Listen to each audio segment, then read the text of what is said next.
Aaron Tuttle here. It's storm season in Oklahoma, and with that comes torrential rain, high winds, and hail. To protect your home and your family from these threats, the one roofing company you should trust is Ferguson Roof Systems.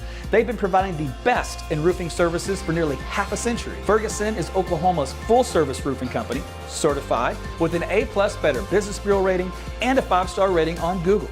And with Ferguson now offering Class 4 impact-resistant shingles, now is the time to trust them with your home's roof. Get started today at FergusonRoofSystems.com.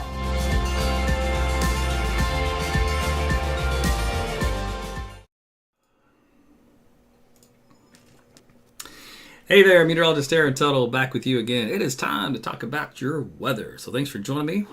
Welcome.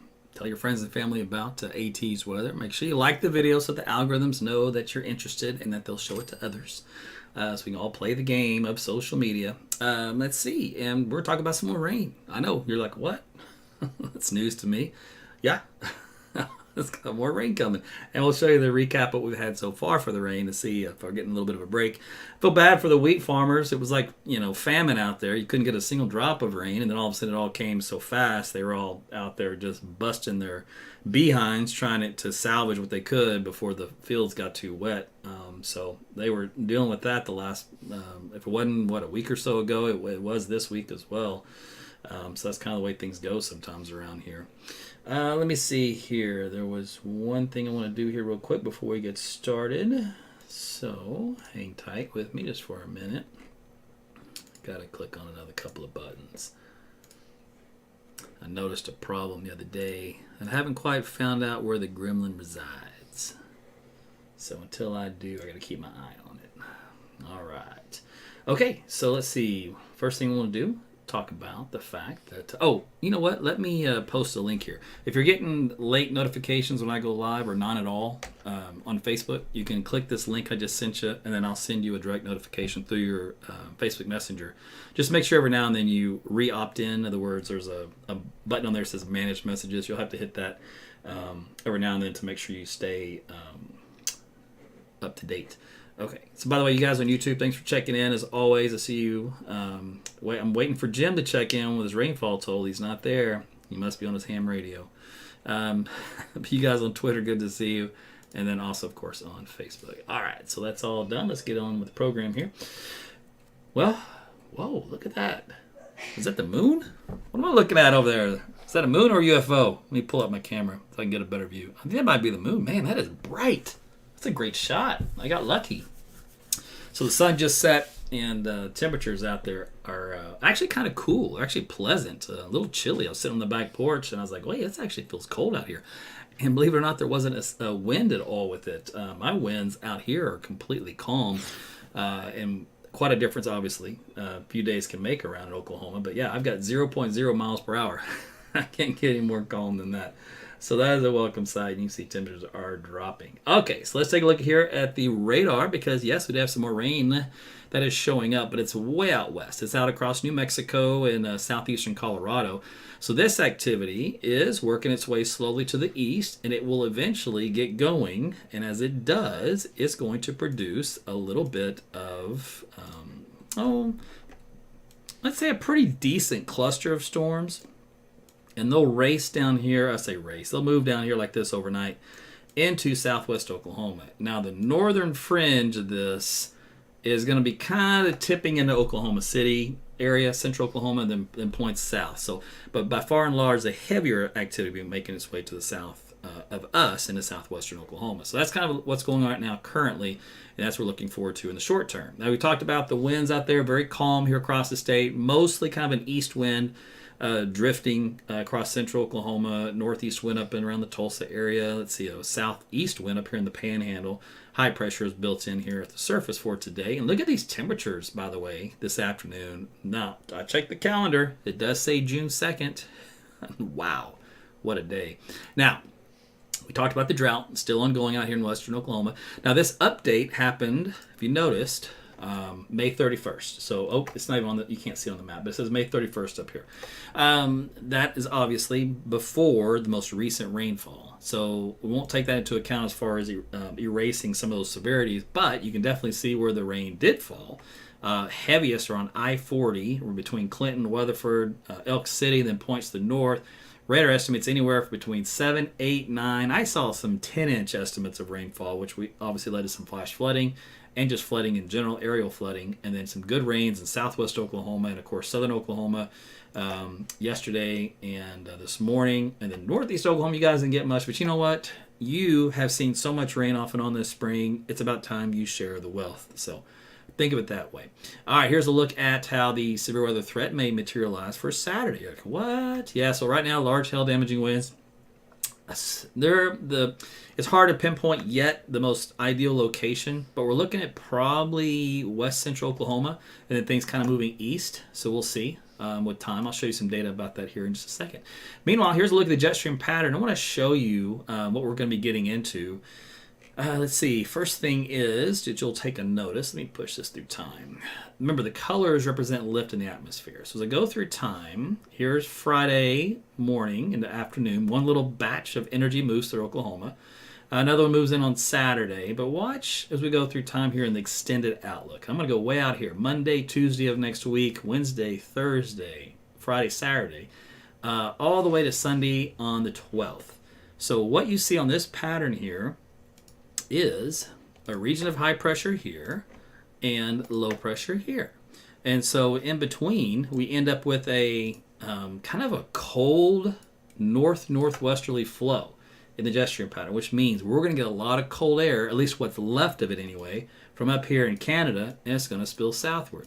And this is going to encompass the eastern half of the country. So pretty much the Rockies eastward is going to get a little taste of a cool down, whereas things will get a little bit warmer out here underneath this ridge of high pressure in the west. So we're looking for a pattern change through at least the middle of June that we would not normally otherwise see this strong. Sometimes we do get into a northwesterly flow, but this is actually pretty pleasant when it comes to temperatures. Now, I'm going to zoom in here real quick because we're going to time these little upper level disturbances for when you're going to get the next round of rain moving into your backyard. So the first one indicates that little energy out across New Mexico, right? Look how that zips on into western Oklahoma. This is tomorrow morning into the late morning hours through lunchtime across North Texas and southern Oklahoma, and then that moves on out for Friday. The second round already on its heels and much stronger. Now this is for Saturday morning. That means that's your next round of rain. So that's your next rainmaker here for Saturday morning. Then that moves out. Now Saturday afternoon is interesting. There's no major instability, but there is a northwesterly flow and we're going to be very unstable. So it won't take much to get some severe weather going Saturday afternoon and evening. Now, although it'd be quite isolated. We'll talk about that in a second. Let's see. Any other big systems? Let's see. Here's one. Sunday afternoon, a little bit of energy coming through, so again, we'll watch for some severe weather potential. And then on Monday, there's a little system there in the morning hours, quite a bit weaker, but it could end up being another rain signal. So off and on showers and thunderstorms are in the forecast for really the next several days because of the way the jet stream pattern is. Now, where this rain is going to start tonight, so again, it's out in the panhandle. This is at 5 o'clock in the morning. 6 o'clock, 7 o'clock, 8 o'clock, 9 o'clock, 10 o'clock out here in southwest Oklahoma. It just kind of barely clips the metro. Late morning to around lunchtime. I don't look for a whole lot here. A few sprinkles, a few passing showers, that's about it. And then as we head into Friday night and a Saturday morning, here's that secondary round that moves through. Models right now aren't overly excited about the rainfall. It's pretty light on this map. Actually, I tell you what, let me go to a different model because I think I like this other output better. So let's go back in. We'll start with tonight, moving through tomorrow morning. Yeah, this is the one I like better with the track. Across western Oklahoma, there's 9 o'clock in the morning, 10 o'clock, 11. Again, remember, it just grazes Oklahoma City. Better amounts down in southwest along the Red River and into North Texas. All right, then here's the one that comes in on Friday night and a Saturday. That's what I was saying. This one looked a lot better to me in the data, which matches the upper level flow. So there's Saturday overnight period into Saturday morning. So quick moving showers moving through. Might hear rumbles of thunder. It does weaken though in the data as we head into early Saturday morning. That falls apart. Models maybe erroneously try to kick off a few isolated showers midday on the back end of that little weak upper level energy. And then as we head into Saturday evening, it's going to be interesting to see what happens out here in western Oklahoma. And then that's where I like this other mesoscale model for that outcome. I kind of have to split the difference sometimes because not every model is going to be perfect. And I like a takeaway of each of each one, different things. So by 8 o'clock in the evening, so it's late evening, models do fire off some supercells out here on the I-40 corridor here in southwestern and into central Oklahoma with some helicity tracks. We could be dealing with some hail, damaging winds. Tornado threat, we'll see. It's kind of late in the evening for that. Here's 10 o'clock, for example, so the timing is kind of important for that. The models do favor a potential tornado due to the shear. So the helicity looks good. The photograph looks good. It signifies a pretty decent profile for a strong type tornado and some big hail. So again, Saturday evening, we may not have a lot of storms, may just have a couple of them. But if we do, they're probably pretty intense. And yes, the models do kind of favor central Oklahoma. All right, so here's a look at why that is. This is a look at the theta E axis. I'm just going to zip on into Saturday afternoon. So the theta axis is all this purple stuff you see on the map. So when these arrows kind of come together, they kind of migrate right here across this part of Oklahoma into the Texas Panhandle. So a lot of times it's a even more narrow corridor than this of just extreme instability moisture. There's not there's not a big lift maker, not a big kicker, but if you can hit the the convective temperature, then you can just get some storms that'll erupt in an uncapped environment as long as they get warm enough, which would be in the mid to upper 80s. And right now, that's doable. So that's what's on the table here for Saturday afternoon and evening. Okay, so then, by the way, I want to show you this too. I'm just going to play the animation on this. So this is a look at temperatures anomaly. So in other words, colder represents in the purple and red. The warmer is the red. So like the red by itself, the purple is the cold.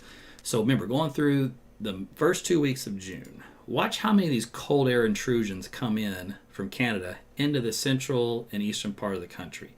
And then look at where all the really hot stuff is. It's down south in Texas there for a little bit, the upper Gulf Coast, and then mainly out across the west, California and the Rockies. Otherwise, we keep getting round after round of these cold intrusions of colder air back into Oklahoma. So remember, anytime you get these stronger fronts, we can trigger some thunderstorms with it, right? Or at least some rainfall. So that's going to provide us some rainfall, which this is really crazy because the models did not see any of this coming long term. They predicted dry, drought. And all of a sudden, it's more opportunities for rain and pleasant temperatures. That's why a seasonal forecast, long-range forecast is very difficult. As good as the models are, they're not that good. All right, so here's a look at temperatures short term over the next 10 days. We got mid-70s here for you for tomorrow. Great day on Saturday. We'll be in the probably close to 80 here in the metro, but out in western Oklahoma, mid-80s. So again, we'll watch to see if the cap breaks out there. Otherwise, mid to upper 80s from Sunday onward. Every now and then we'll see a 90 sneak in the data set. And overnight lows staying into the upper 60s to low 70s for a while. You're going to feel, more humid out there. So we do have the opportunity off and on. It's not quite every day, but it's close to it for at least some isolated thunderstorm activity across the state of Oklahoma. And so that's some good news. And we'll just have to take it day by day as far as timing things out, like we did tonight. I mean, when we look at the jet stream, we can time these little shortwave troughs, we call them. And that's what kicks off. Those are the kickers that we look for to generate the rainfall, in some cases, the thunderstorms. So we've got the one coming in for late tonight, tomorrow morning across southwest Oklahoma. And then we got the other one that comes in on late Friday night, Saturday morning again across west to east across Oklahoma. But the good news is the timing on this is pretty good, right? So if you want a lot of dry weather, dry hours, you're going to get a pretty decent Friday, Saturday, Sunday. That's good. It's just there's a few hours in the window there where you're going to have some trouble. You might have to dodge a few showers. So use my weather app, AT's Weather to Go. You can track the rainfall on that. It's free. It's on Apple and Google Play. Just search for either my name, Aaron Tuttle, or just search for AT's Weather. It'll pop up. Okay, so I think that's really all I had here for you. I hate to say enjoy the rain. Does that sound right? Because I don't know what else you're going to do with it, right? It is what it is. Let me see. Let me go back, look at a couple of your questions here, and then we'll turn you loose. By the way, for you folks that may sometimes want to watch me on Rumble, Rumble's having some trouble with their servers. I tried to broadcast on them 3 times the other day when we had storms, and their servers were shutting it down. They didn't like it. So I sent an email to the tech support guy over there to see what's going on. So hopefully I'll have an answer. But YouTube, Facebook, and Twitter seem to behave themselves 9 times out of 10. So that's good. Let's see. Carol Richards. I just saw what your comment said. No, we're having a graduation party for my daughter Saturday, 12 to 5. All right, so again, I think that's going to be pretty good. I think, remember, all the showers, thunderstorms will be in southwest Oklahoma, southern Oklahoma on the Red River, North Texas. A few sprinkles, passing showers through probably about noon here in the metro area. But I think they're very light. I'm not looking for much, action with them. So I think you're still going to be okay. So if anything, that stuff will be wrapping up as you start your party. Let's see. Jody is already talking about mosquitoes. She got bit today. This was her first welcome to Oklahoma giant mosquito season. And one landed on my knee, and I swatted off, and I said, let's get inside. I said, it's already that time. We have a mosquito fogger, and we have one of those little cool mosquito, like lanterns or whatever you stick out in their yard, and it tracks it to them, and it kills them. So it's time for us to start putting that thing out. All right, let me see. Scroll through a couple more comments. Let me go backwards in time. So she's going to love your mosquito suggestions. She's one of those that they can look at her, and then she just welts up. It's the weirdest thing, man. Phantom bug bites. Jolene. If you're not complaining about Oklahoma weather, then you're not an Oklahoman. Let's see. She's on ticks too. She doesn't like bugs in general. Oh, Jody. You taking over my feed with creepy crawler talk and flying bugs. That's okay. Oh, by the way, I am now going to petition that we don't call June bugs anymore. I've seen it too many times here. I'm calling them May bugs, and that's it. I'm done with it. Because they were done by my house anyway by May 5th or 6th. I hadn't seen one since. Of course, it did start to rain, so it may have something to do with it, but I think most of them just suicided themselves and my lights for the 3 weeks prior. So I'm done with the whole idea of June bugs. From now on out, I'm calling them May bugs. You heard it here first. They don't exist in June. Locusts will start coming out here pretty soon. They'll start singing in the trees. And I can call them June bugs. Just for a different kind of bug. Anyway, so thanks for the stars, by the way. I see you gardening, Sheena. Let's talk about gardening, because then she's going to start asking you questions. She wants one of those, wants me to build garden boxes. And I don't know, man, this day and age, with the way things are looking on the economy, the cost of living and food, maybe I should start doing some farming. We'll just convert what left of our backyard into just garden boxes. So that's a thing. So maybe we'll end up doing that. I don't know. So, all right. So listen, that's it for me. Thanks again for you guys chiming in and chatting in the comment section back and forth. I appreciate the community that you guys helped build here over the last several years, going on since 2010. So we're 12 years into this operation. Just so you know, started on Facebook and then branched to YouTube and Twitter at some point. I don't know, 2014 onward. So it's been good. And then adding more as we go along. Added Gab and then added Rumble. So we'll keep seeing what we can do. That's it for me. Guys, been great. Thanks again. And we shall talk again soon. If you don't check in with me at any point in time, I hope you have a great weekend. And enjoy. Have a good night.